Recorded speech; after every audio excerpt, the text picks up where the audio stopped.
with us we have a great speaker. He works at Microsoft as a software engineer. He also works on the product Microsoft Graph. So if you've heard of it or anything, you can ask him any questions about Microsoft Graph. Yeah, so I think he is also in a better position to give us more info about himself. Yeah, so that's a brief description about the guest speaker we have today. Yeah, Charles, you can take over with introducing yourself.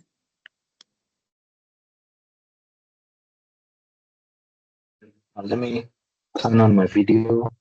Hope the lighting here is enough. You all can see me, I hope. So I'm going to start with a small introduction. I am Charles Wahome. I was in your university, graduated. I joined in 2011, graduated in 2015. I was studying information technology.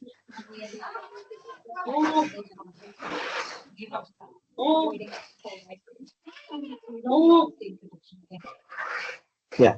So what that looks like for me is I got to learn a lot. I was an active participant in that version of the Computer Society of Kimathi, and it got to introduce me to a lot of hackathons and places where I could learn. There were very many programs that we were running at the time. So all my weeks were just in school with the CSOK. And then after that, after graduating and working for a bit is when I got the chance to work at Microsoft, which I couldn't pass. Yeah, and I've been working on products related to the Microsoft Graph since then. I'm seeing there's a question about Microsoft Graph, so I'm just going to quickly introduce it. It's a gateway that allows users or developers to interact with data in Microsoft. So for example, previously, if you wanted to work with Excel and work with Outlook, you would first learn how the API for Excel is written, and then you'd then go and learn how the Outlook one is written, and then come up with your own translator and say, if someone says this in Outlook, I want you to do this other thing in Excel. And they could have different technologies. One could be SOAP, the other one could be REST. So now what the Microsoft Graph came to do was sit in the middle and be the translator, and then unify all the IDs. Because in an Excel sheet, an ID is a number, but in Outlook, an ID is an email. So how do you correlate that ID with that email? So things like those ones. So that's why Microsoft Graph was born, and I work in the developer experiences team to improve the experience of developers when they're interacting with Microsoft Graph. So we have a lot more things, but that's the major part of it. If the time allows us, I'll be able to talk about more about what we do at Microsoft Graph. So I think I'm just going to go right into that part of the presentation. Let me see if this presentation will allow me to present in Teams.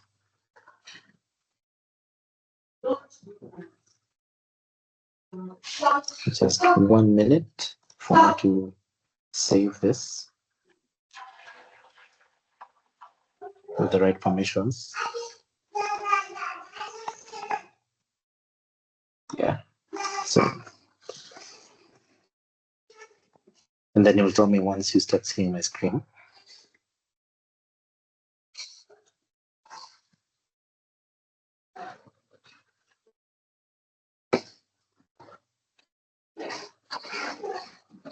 You're able to present, yes.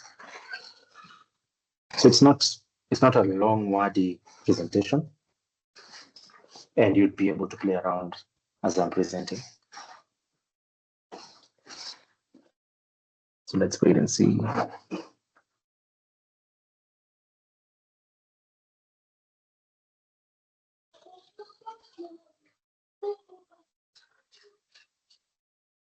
Say that, or I actually share my screen, which is still fine. Yay, uploaded. Can everyone see? Okay, cool. Thanks for the feedback. So when Lilian reached out, she said she wanted me to talk about innovation for impact. So I'm happy it was around some of the things that I know, and that's about building meaningful and successful solutions.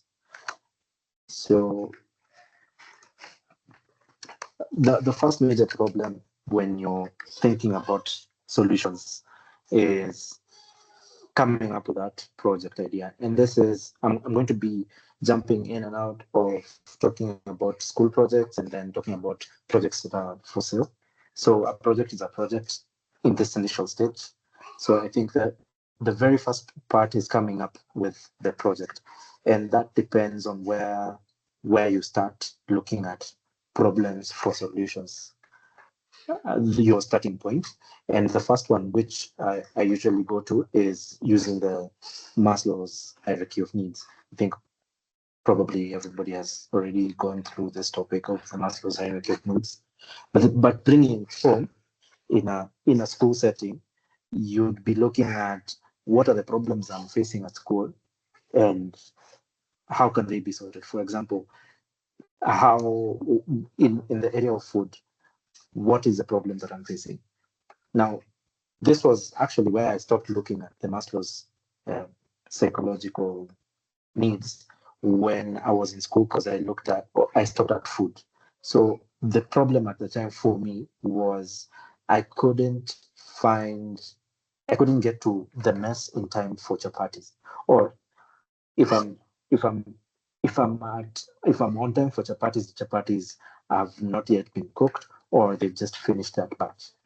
So my project was called Menu Bora. It was about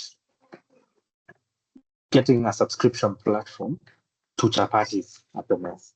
So if the chapatis are over, I can get a text that says there are no chapatis, and then I can figure out where to go and look for chapatis. Or if the chapatis are available, to tell me that the chapatis are available. And that was my 4-year project. So that solved a problem for me that was food. Now, if you start solving problems for yourself, something that I've realized is sometimes, no matter how small that problem is, you're going to find that in a world of 7 billion people, you're definitely going to find someone who agrees with your solution, or who also feels the pain that you felt when you're coming up with that solution. So let me check. Yeah, that has not been. So as you move up that line, looking at now your degrees of separation from the problem, is water a problem for you? How can you use technology to fix that water problem? I've seen people, when answering that question, they found problems in how there are leakages in pipework. And there's someone who came up with a sensor that can monitor leakages and send text messages to people because there are leakages. And they found a way to put numbers to that problem. We lose 3,000 liters of water when there's a leakage in pipe A or B. And that's how problems are solved. Once you can even start putting a number on it. Like for me, the food, I lose 30 minutes a day trying to figure out other chapels at the mess, which means I will go to the mess, be on the queue for 30 minutes, and then when I get to the front of the queue, there are no chapatis. Now I have to figure out something else to eat, or I go to that place was called Bomas. Yes, that place was called Bomas, and I go to that place and figure out where I'll get the chapatis. So as you move on, the problems become different. So for example, if you go up to belonging and love needs, that's where Tinder comes in, and other apps that you once you're sure you've sorted all the problems in the lower bottom of the pyramid, as you go up now you'll always find solutions there. And something to think about when you're coming up with these solutions is also how often these problems occur. So that's why we're talking about problem frequency. And the best ones, in my view, sometimes are the daily or weekly ones. For example, the chapati thing, that was a daily. I was suffering every day trying to figure out where chapatis. And it's not only chapatis in that app. You could subscribe to any food that you wanted to subscribe to, so that you can get those notifications. And and it was a daily problem, and it wasn't a daily problem only for me. And I'll tell you as we go on how to verify how much of a problem that is. So that versus monthly or yearly, because if you're solving a problem that's only a problem every year, it's going to be now looking at it now in that monetization type of bit. It's going to need people to pay a lot more upfront, and so that it's sustainable for you, or um, you're going to have to think a lot about it. For example, Netflix is a monthly subscription because every month people want to make sure that they can keep it, but their problem is daily.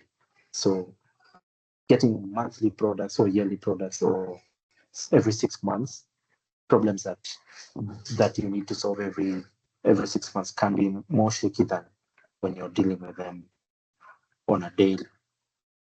If there are no sexual questions in at this section, I could go on to the next one where I'm going to talk about now crafting that solution. And I do hope I'll get to answer the person who asked that question uh, in the questionnaire form that I was looking at. So once you know how often this problem is going to come, and and how big of that pyramid you're going to how big of that pyramid you're going to attack, um, because the lower you go, the more people are affected. Now you can start doing your research. For example, um, we back in school we used to struggle just a bit figuring out the story of the ticketing system. Sometimes I'd have my tickets, but I've left them at home, and I have to figure out how to get home using the bus because our buses at the time had had paper tickets. Um, you can think about now: is transport a problem? How often is it coming? Is it big? Now you can start researching who, and the research involves asking the many questions. Who who is this hurting? In a school setting, a lot of people are suffering because now they're wondering how am I going to print? I wasn't around school before, and now my tickets are over and I need to get to school. That's a problem. Can we figure out a way to make this ticketing thing digital? Yeah. How painful is the problem? If I don't have a ticket, I won't get to school. So that if I don't get to school, I won't study. If I don't get to school, I won't be able to do that exam. And that's going to be even a bigger pain. And I need to figure that out. What would it take to get rid of this problem? If we were to make this ticketing thing online, where I could just show up with my phone, the bus had a scanner that I could scan with my phone, and it would deduct my number of tickets left and give me access to the bus. That would make it go away. Yeah. And then you can think of different solutions to that problem. That's just one. And keep asking people, what's a pain point for you? How can I get it solved? And then as you're thinking through, think about the blockers. What if I lose the phone? Is there a backup way? Is there something else I can do if I don't have a phone? If I have my phone and it's not charged, what's can I get an actual card that's a debit card that I can tap? What what what other problem do you see as you're trying to get people on the bus with that automated ticketing system? Uh, what if that bus doesn't have, I don't know, Wi-Fi? Does this product need Wi-Fi? What is a what do people feel about having products that depend on Wi-Fi as they're moving? And then once you get that one, once you get your research and asking, you can start by asking a lot of questions, and then depending on the questions that you're getting, you can categorize those questions into buckets and figure out which ones which of these categories do I need to figure out some more about, and that will get you to creating an MVP, because all these things look good in the air on paper, but once you start building them out is when now you get to the crux of the matter. And for projects, every project, I think the best way is just to attack it as soon as now you've gotten your enough information from you've gotten enough information from your users or from your intended users or from your research about people who have built similar and what the reviews have said. Now you can start getting it running as soon as possible. So for school, sometimes it's just okay to just rush and finish that MVP because you're going to struggle with connecting to the database or studying about how to fire an SMS or studying about and getting that out of the way really clears your mind as you're also writing your documentation for the project. If you're doing this for sale because there's no documentation, you are thinking a lot about your users. How are they going to log in? So if you get those things up and running and figure out now my users are going to need to log in. Sometimes they don't need, but my users are going to need X and Y. That's by picking the most sought after features. Um, Not forgetting what your project needs to do. So for example, a ticketing system. What would people need? We need to know who they are. So they need to register. We need them to pay, so we need some form of payment, and then we need an engine that helps deduct. So, person A has gotten into the bus, we need to deduct, we need to know which bus that was, and log that one for their safety or for auditing. And then sometimes look at not having to build if you don't have to build. You can benefit from the work of others. People have built authentication. You don't have to build that whole authentication process again. You can use tried and tested authentication libraries, authentication things. For example, Microsoft already has an authentication library. You can use that. Google have their own. You can use databases that have been built for the things that you're building, and so on and so forth. And then always make sure you can get feedback. Feedback, you can feed that feedback into your application as soon as possible, or just have a way for people to give you feedback. If it's I'm having problems, click this link, and then gives you a Google form. That's still okay. And then in that feedback place, just give people an a way to give you structured feedback that you can work with. Something that I like using is um, I was trying to do X, but then got Y, and I expected it to do I did X. I wanted it to do Y, but it did Z. And then now, if there's any more details that someone needs to put, they can have a place to do the details. And then once you have your MVP now for school or or work, now you can go to market. For school, going to market is going to your supervisor and telling them, so this is my MVP, this is the problem I've been trying to solve. What problems can you see, and get that out? But for the market now, you just make sure the basics, just register your company and set up your payment, because you need to get paid. You just need to get paid. There are strategies for going to market now after now the basics. where you can think about, is this going to be free for the first 30 days? How are you going to lock it after that first 30 days? How are you going to get people to learn about it? But for these ones, there are very many resources online about how to go to market. I I what has worked for me is just word of mouth for the beginning, because I started really young, and then started Facebook, social media, boosting. Um, right now, there are people doing influencers. There are so many ways for you to get to the market. At least there are so many things for you to leverage.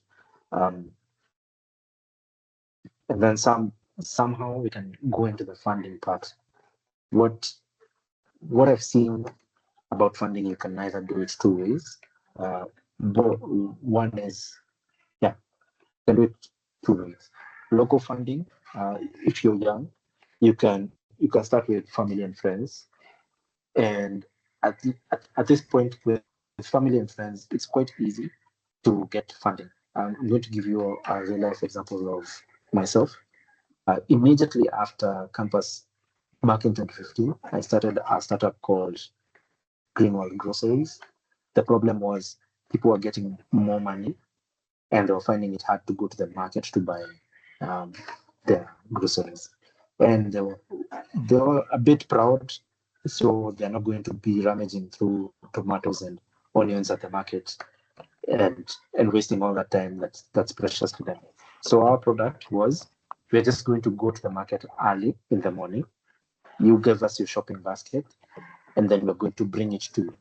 And then slowly that became something that we can digitize, and we built a website where someone could come in, log in, pick the groceries, create a basket, save, take the day that they want it delivered, and we deliver it to them at almost the price of going to the market. Our benefit was we had a market really close to us, and it cost and if you go at 5 a.m., 4 a.m. in the morning, you're going to get the best things at a really good price. So by the time the prices are getting to what we're selling, we've already made our margins. And I think the problem at the time was people didn't have Lipa and M-Pesa, so trusting via M-Pesa was a bit hard. But at least it was able to give us sustenance for a while. How we got the funding is because we were relatively young, around 2021. We just reached out to our parents, called them to a meeting and told them, hey, so we're going to need your assistance. So the parents with cars, are you going to give us your cars so that we can be able to, so that we are able to supply these things to our customers? And then if we need capital, can two parents agree when we reach out to fund the capital needed to go to the market and buy these things? And at that time, we didn't have costs for payroll that were high. We just needed just enough to fuel fuel the car and maybe go out because we were young. So that if you keep your costs low, you're able to secure a nice local funding. But then that depends on the product. That product was very local based. It wasn't at the time something that we could say, let's get proper funding for this. And I've seen companies come up soon after, like Greenspoon is doing the same thing, and then they've gotten the funding. And at the time we were a bit too young to think about the funding in that sort of way. Now we have external funding. Now this one I've seen people start doing it a lot, especially now that because Africa is being seen as an emerging market. You can actually leverage this even better because you don't need to back down. Don't feel like your project is too small to get funding. You can actually just go and apply. There's a product called Yo. It got millions of dollars in funding, and all it did was an app that sent a text message saying Yo. And I've seen people like Sam Gishuru was saying that he was one of the few people who actually applied to get funding, and he got, I don't know, $100,000 or more. for funding for his key data product. And he said not many people were applying from around, so it was easy for him to get that money. So if you have a product that you're feeling is above local funding, is above just general organic, let's post it on Instagram and stuff like that, go for funding. Worst case scenario is actually you learn. And here on this slide, I have a video from the guy who runs Y Combinator, who talks about how that whole funding process works, how to create that team that will give you that product, and that will give you a lot more insight on how to attack that external funding process. But at least by the time you get in there, you have your MVP and you have your pitch ready. Because of time, I didn't want to go over a lot more. I'm saying we're 30 minutes in, and it's time for Q&A. So, I don't know, Lilian, do I go straight into the Q&A of the previous questions, or should I open it up to listening to questions now? I think we can start with the ones that were submitted in the registration form, so that as we move, we can have more people asking some questions if they have some. Okay, cool. I'm going to send Lilian that YouTube link because I'm seeing I can't send to the chat, but it's okay. Oh, okay. So for the questions, I actually grouped them in different ways. So I saw there were personal questions, there were career and professional growth questions, there's learning and professional development, and there's product, and then there's Microsoft and industry insights. So for the personal ones, how was the journey to becoming you? What keeps you motivated? And any advice for someone who's completed school and is job hunting? Okay, cool.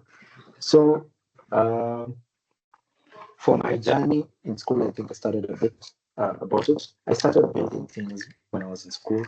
So my third year project was actually a product. Back then we had a third year project and a fourth year project. So my third year project was, at the time I was teaching dance at a school near the Kimathi, and the school teachers came and said, "Hey, when these girls are striking, we had a problem because we had to sit down and text all the parents, and at the time the school had almost 800 kids, and that was a problem because the phones could only send messages to 20 people. So that's how my product at the time, Pasha Mzazi, came up. It was to do bulk SMSs for schools, and that's actually the project that I liked so much, and started a product around it once I came out of school, alongside the Green World Groceries one. And with that one is when, because I was posting a lot about it on Facebook, and I had networked with a lot of random people. One of the people on Facebook said, "Hey, I'm liking what you've been building. Is it something that you can build for me?" And I got my first job in a marketing agency building websites. And slowly, from the networks that I was building, each time I'm working on something, or I get sent to places to interact with people, I got called to join another company, building for food. Hold on, let me see. Yeah. So my journey started there in the branding company. Then went to a company that we were tracking food. So we were building software that would weigh tea and record that tea for farmers. And then after that is when I left and joined Microsoft. So in that time, the major problems that I was facing in those jobs were experience. So I didn't have as much experience working with people, working with teams, because in campus was building these things alone, and now I'm being forced to work with a team. So I had to learn how to communicate better. I had to learn how to show up. So communication in the time, in the sense of there's a deadline and then there's a request for work to be done. So I learned how to say, hey, I'm already working on this. How much more important is this new request over this one? Uh, I learned to I learned to design software, so I could get told, now there's this problem that we need to fix, and I learned from working with all those people how to ask the basic questions. Um, what if this happens? How are we going to solve that? And learning that really helped me learn a lot on the job. And then what keeps me motivated in these jobs is they're exciting. Sometimes I'm very picky with the types of jobs I get, uh, or the types of projects I'm doing. They have to really make me think. Like, it has to really impress me before I can join that that team. So, for example, there are there are startups that I joined in those movements between those companies. There are small startups that I joined for a while. Some are very exciting. There's one we're creating a payment platform. That's so exciting. So as long as that project is exciting, for as long as it's exciting, it keeps me motivated. And then advice for software engineers who completed school and are job hunting is leverage your projects. If you're in third year and you've been told that there's a project, please don't lazy around that project. Just learn as much as you can, so that your fourth year project will be even easier to do. You'll have already 1 year experience, and then start contributing to open source projects that you like, or start looking for problems around you that you'd want to solve. Even if it's not going to go to market, it's going to teach you something. For example, I've just seen today there's a project where the person was tired of tracking all the bookmarks. So these days, many applications have bookmarks. There's Pinterest with bookmarks. There's um, there's Pinterest with bookmarks. There's Notion with bookmarks. There's Twitter with bookmarks. There's Instagram with bookmarks. How do you keep track of all those bookmarks that you want to look at later? He was overwhelmed with them being everywhere. He created a Chrome extension that would consolidate all those bookmarks for himself. So that person was able, and he's 18, 19.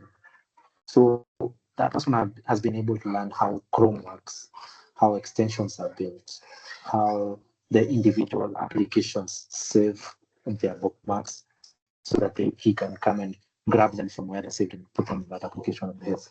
So that's a really nice way for you to understand how products are built, by making sure that you go learn something like a language, go learn JavaScript, go learn TypeScript, go learn C Sharp, and then once you're done with like the first 7 chapters, which go into once you can write an if statement or a switch case, once you've gotten your basics done, then you can start building a product and say, let me now, whatever problem I face, I'll be able to fix it because I have my fundamentals working. I think that also answers another question around projects, but I'll go back to that one. And then there's another thing that people actually don't know, and that's how to beat automatic systems that look at CVs. Like, sometimes people find that they've sent an application to a job, and 5 minutes later they've already been rejected. That means that company is using automatic systems to check. So it's important for you to go and learn how automatic systems work, and so that you can kind of game that system, because sometimes you just fail, not because you don't have the skills, it's because you didn't write that skill specifically that was asked in that job application. So it's important to know how to apply for roles, how to convert your CV to that particular role. So you can't be applying for a cybersecurity role and you have HTML over there, or a backend role and you have HTML over there. You've got to tailor make your skill set to match that role for those automatic systems to catch you. Um, and that's for job hunting. There's also do not the one that actually stuck with me is don't be extremely local. So for that one, it's companies are looking for fresh people, people with fresh ideas, and it's not companies only in Kenya. There are companies outside. There are companies that hire entry level people, like I've seen. There's a company called Canonical, Total. Uh, there's another one. There have been many that they hire remote, pay you in dollars, and they want people from every level to apply. And for you to apply those ones is at some point to stop whatever you've been learning in school and say, okay, now I need to learn something different. And what we learn in school is how to build that whole system, how to connect to that database, how to save that database, show it in the UI, send it as a message to someone. Those we learn in school. We learn systems, but there's another type of programming that's competitive, where we're talking about the things we learn in data structures, the big O notation, how complex is this function over this other one. If you learn how to play around with something like delete code, you'll be able to advance. Just play around with the easy, advanced, difficult levels. Once you're comfortable, once you understand how to answer these uh, interview questions, now the world becomes your oyster, because you don't even have to worry. You can just see a role and apply for that one. Then practicing those competitive questions would give you a niche, because now you'd understand how those questions are answered. And then there are YouTube channels that help with people interviewing, because I've seen, depending on the level that you want to interview, you can find that there's someone who says, I was interviewing for Google, this is what they asked. And then there's people doing mock interviews online. So you can figure out how to because definitely you'll be good at this lead code. Now, how do you get that job after now that interview process? And that interview process has a has a speaking component. How do you speak to this person? How do you share your ideas? Oh, I really hope I'm not losing people. Yeah. So how do you scale from a junior to an on-demand engineer? That was a question that was asked. So some things you can't do on your own. Okay, you can, but it's going to be a longer process. So for you to scale, you just need to do things fast. And for you to do that, you need help. So get someone to be a mentor to you. Someone look around first, like the Maslows. Look around you. Who do you know who has been able to set themselves up? What do they inspire you? Are they open to talking to you about the processes that they've done? Create a friendship with this person, and ask their questions, like start basic. Hey, I've done this interview and they said I failed here. How do I fix this? Or I'm preparing for this interview, but I'm afraid. How do I how do I apply for this role, or stuff like that?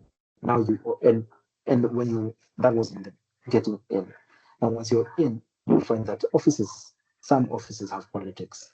So you need someone to go talk to and say, hey, I have this manager who does this, or I have this project manager who's doing this, or I have this boss who's doing this, and I'm really trying to navigate, and they'd help you. I got a lot of mentors when I was starting. when I found a manager I would like, I always asked them how I can improve myself, what it is that I need to improve, and can we meet up on a regular for you to tell me, hey, I've seen you've been growing this and letting go of this other thing. So if you find a mentor, that will really help you grow because they'll even give you pointers on this is something to study, this is something to that would add to your to the quiver in your, the arrow in your quiver. And then uh, similarly, when you're starting, before you figure yourself out, try as many things as you can. Uh, don't go into what everybody's doing unless you have your fundamentals right. So, for example, there was a time blockchain was as noisy as AI is now, and people didn't understand it enough to have strong opinions. So, figure that out for yourself. Can you understand it to have a strong opinion? Can you understand it enough to say this is good or this is bad? Try it out when you have the time to do that. Go try have develop an opinion. So that if people are having a war of React versus Vue, you'll know why it is Vue, not React, or the other way around, or even why it's none of them and it's something new. Um, and then make sure you read. I think I think that that's something that has been a major factor for me. I'm always reading. Sometimes I'm tired and I feel that I know enough, but then I don't. So make sure you read and make sure you never feel like you know too much. And then a good way to get challenged is contribute to an open source project. Actually write code. Don't go change a readme. Don't go change a spelling mistake. Write code into a feature in a project that you'd like. Microsoft has a lot of open source projects. I'll probably send Lilian a list of of the projects that we work on that are open source and open to external contributors. Come there and write a contribution. You'd be surprised it can actually go in, or you will be pleasantly able to learn a bit more because people actually review very nicely. So you'll be told, hey, this can be done in a different way to make it faster or to make it more understandable. And those are the things that help you grow into a seasoned a seasoned engineer. So I'm going to jump into the question on professional development around which one is better, project-based learning or getting proficiency in a technology, then focusing on the project later. Now, something I was told in campus was even the creator of Java doesn't know the whole of Java. And it surprised me. Like, how would you not? Uh, and that has stuck with me because sometimes people come in and contribute things that you didn't know, and you can't say I'm going to wait until I know everything for for me to start working on something. You're going to get paralysis. So my advice, which is opinionated, is get your fundamentals right. I got a book about C#. What we had learned in school was up to chapter 7. That book was going all the way to chapter 32. And what I'm saying about learning in school is all these different languages we were learning. We were learning the fundamentals only until the iteration, like being able to do an if and a switch case. And that's done. The rest of that you go and learn by yourself. I used to find that as a problem, but now what I've understood is even when I want to learn a new language, I actually go up to chapter 7 because that's the fundamental of of the language. Like by chapter 7, I'm saying I'm majorly going up to that part where I can understand the basics of that language. It's like going to a new country. You've been surprised now you're stuck in this new country. You need your basics so that you can be able so that you are able to move around. So how do I say hi in this language? How do I ask for water in this language? How do I ask for help in this language? Now, if now you have those right, it will be a while before you can start making jokes, but it won't be as bad. You don't wait until you can start making jokes in French for you to go to France. You go when you can say hi and which way is the correct way. Similarly, for projects, you you go until you can start building, and then now if you find a problem, you'll be able to go on to Stack Overflow or to go into a book that's a reference book and say, how do I fix this problem? And you'll have a mental idea of how what that means to fix that problem. Um, and that's an approach that I've done. I didn't know how to build e-commerce software until I built it, and that's how I ended up growing.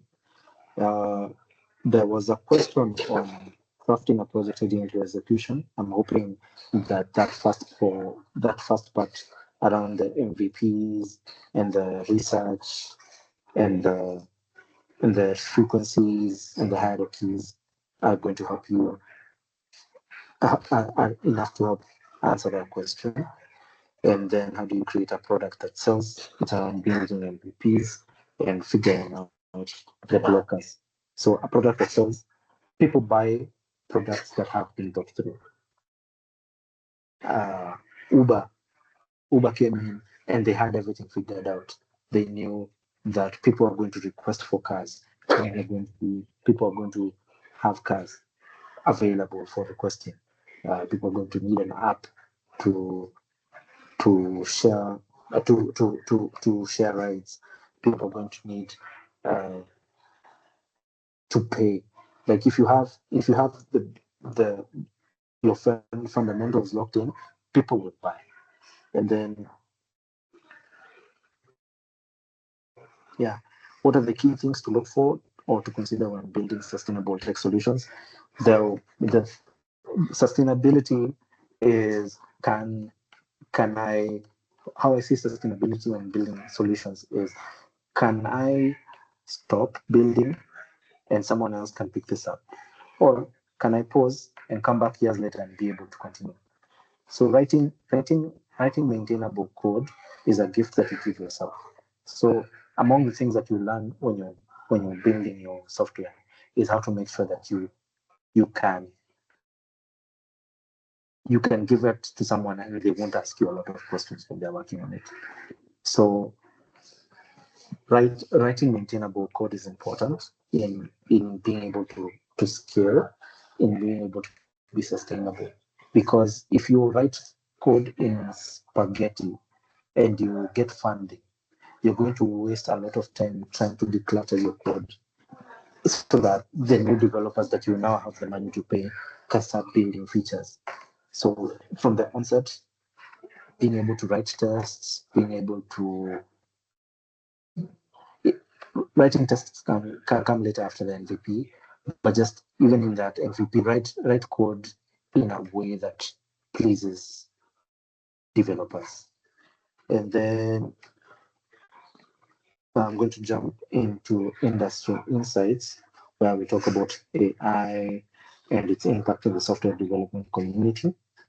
How can you, as developers, leverage this to your advantage?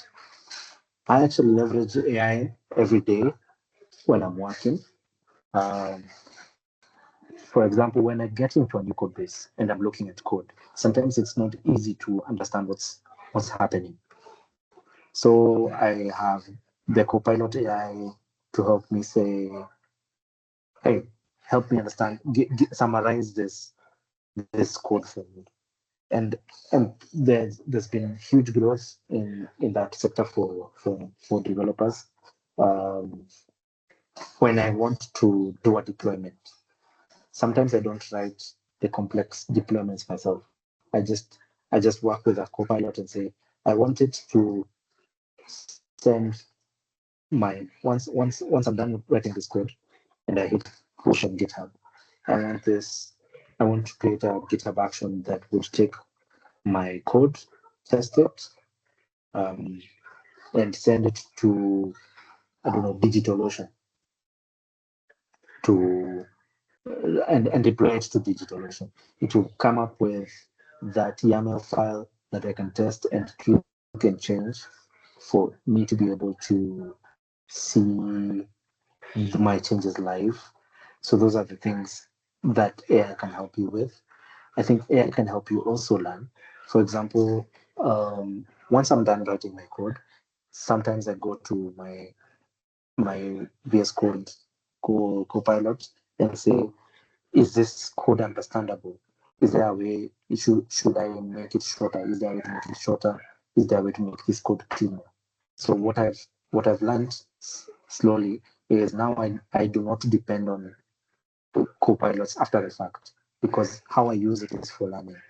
If there's a way to make it shorter, I'll be like, oh, okay. And then I'll ask it, is there documentation around how this one works better than this other one?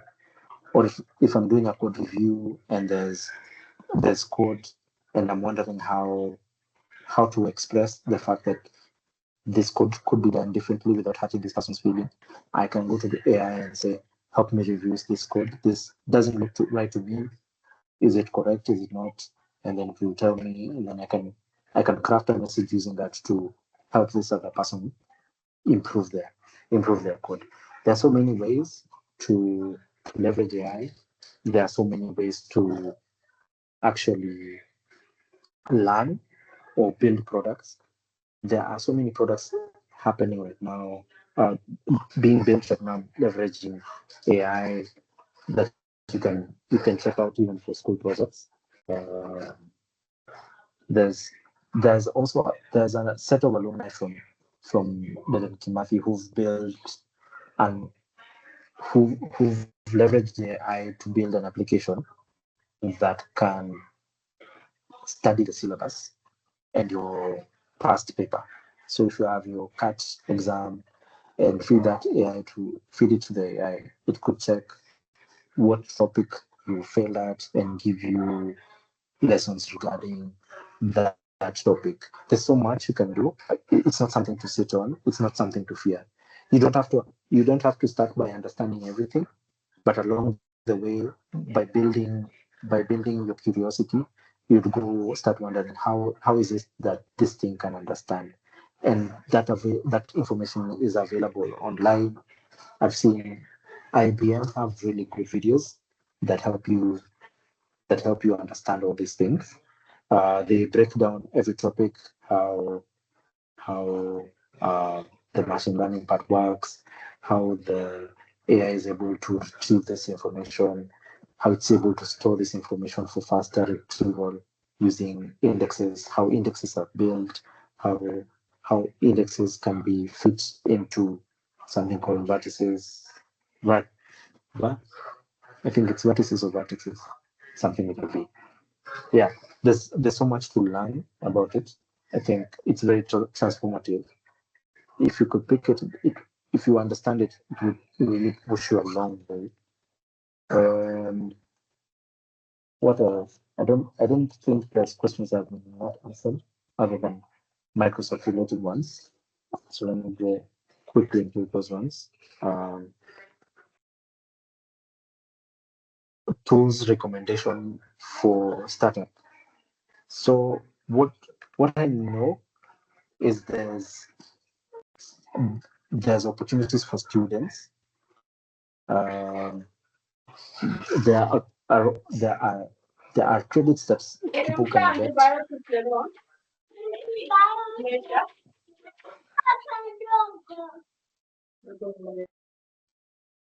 There are opportunities you can get as a startup that can lower your costs of doing things. For example, Azure has credits for startups. I can check, and there's also Visual Studio Code community.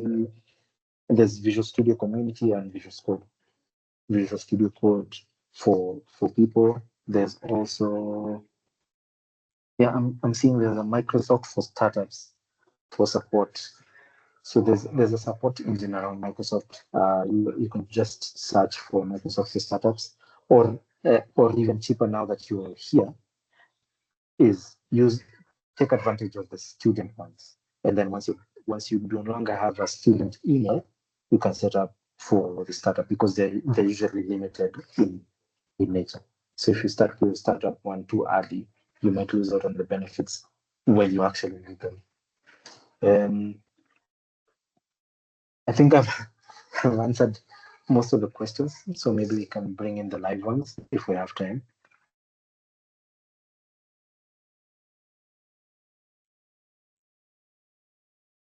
Yes. Lilian? There are some questions in the Q&A section. There are two of them. Okay. So one asks, one asks, how do you recommend students identify their ideal specialization specialization within computer science?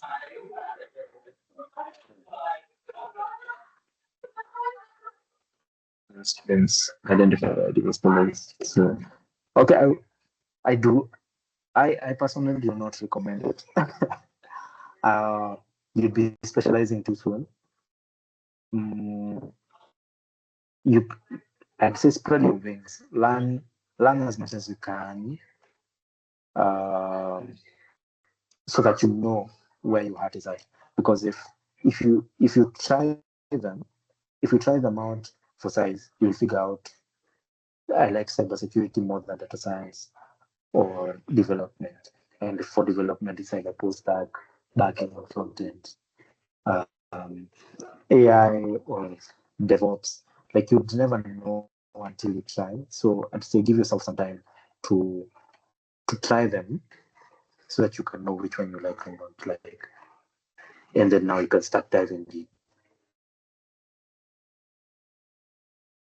And then I'm seeing there was a question about leveraging AI tools for my builds, which I'm happy. I was talking about that actually. I use AI to help me create my DevOps and also help me review other people's code and also review my own code. Asena?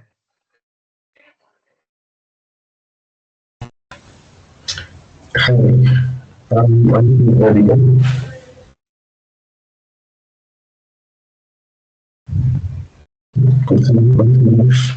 Audible. The audio is a bit shaky. Let me just try to switch on. Um, network. Um,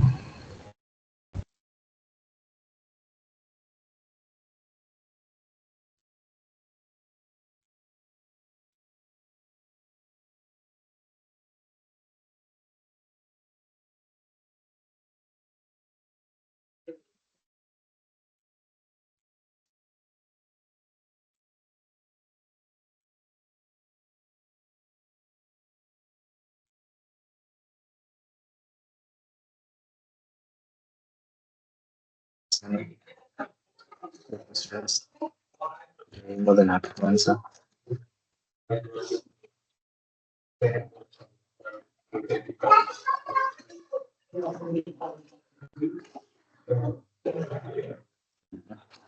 Um,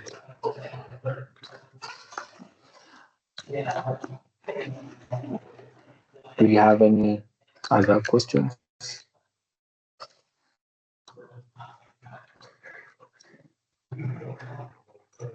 I think there are none. Yeah.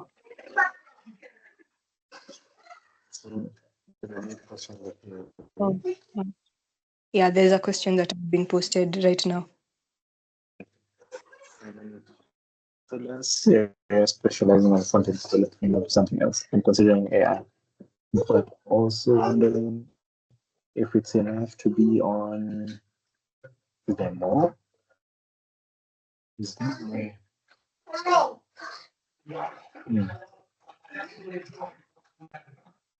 Okay, that can be edited. So I can understand the full question.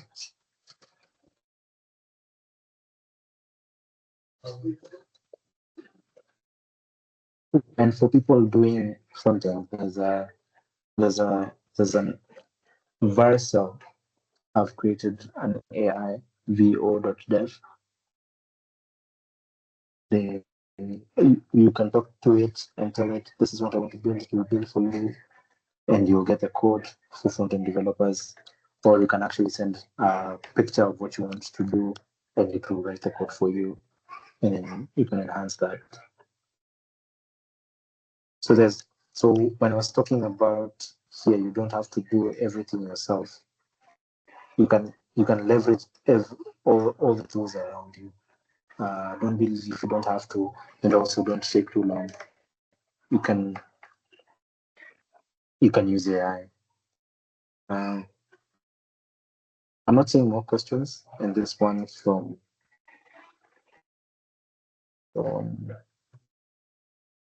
what's this? The latest one doesn't have the full question.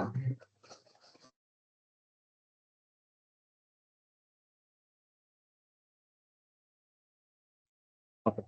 Oh, Okay. is it worth it to work on AI full time?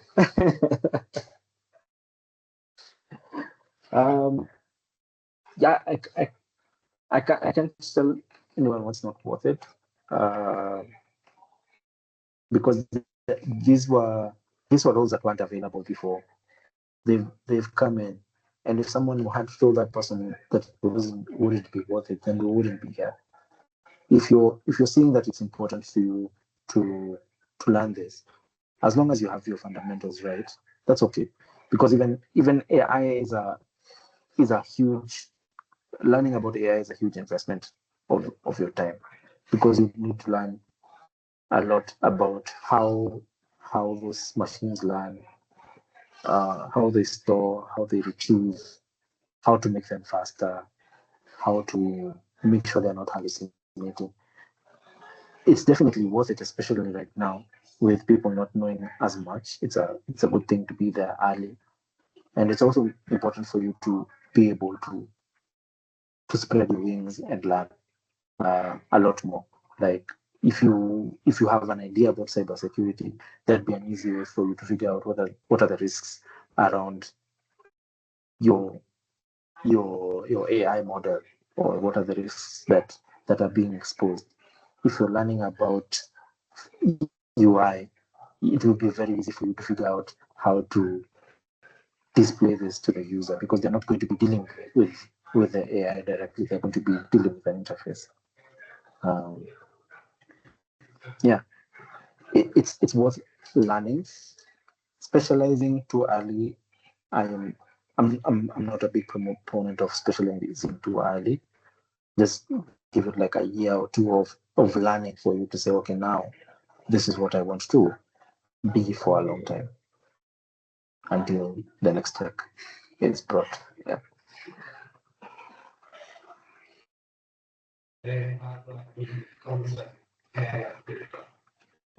Okay, I'm not saying any questions, and I wouldn't want to keep you over time.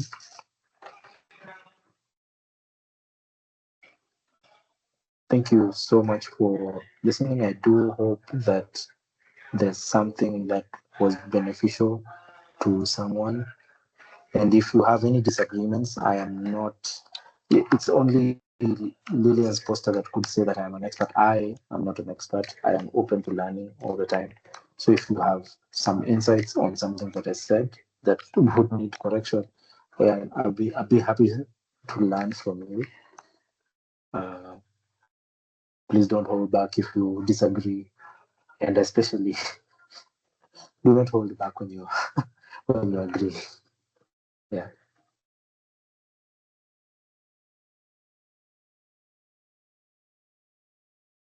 Okay, so thank you so much for the session. I'm also seeing in the chat that people are asking if you can send the presentation. So I guess you can forward the presentation, and then we can post it in the community chat. yeah, so that people can review the presentation. Okay, so thank you so much for joining, everyone. I hope you've gotten a thing or two, something new, something additional to also add as you build your project. And there's something that he has spoken about on reading, so which is really great.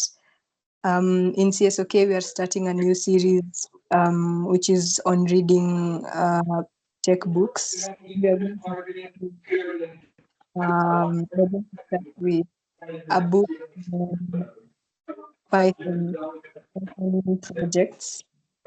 So I hope it can assist each of us to start reading the textbook or to continue reading the book. Let me send the link to register. And also, as we do so, we have the links to join the CSOK community so that you can also find the presentation. And we also post the recording, so we can check it out on YouTube. Thank you so much. I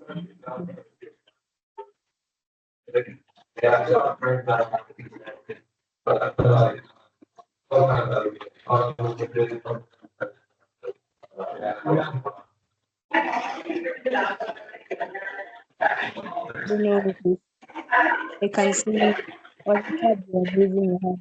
I don't know if you have something to say.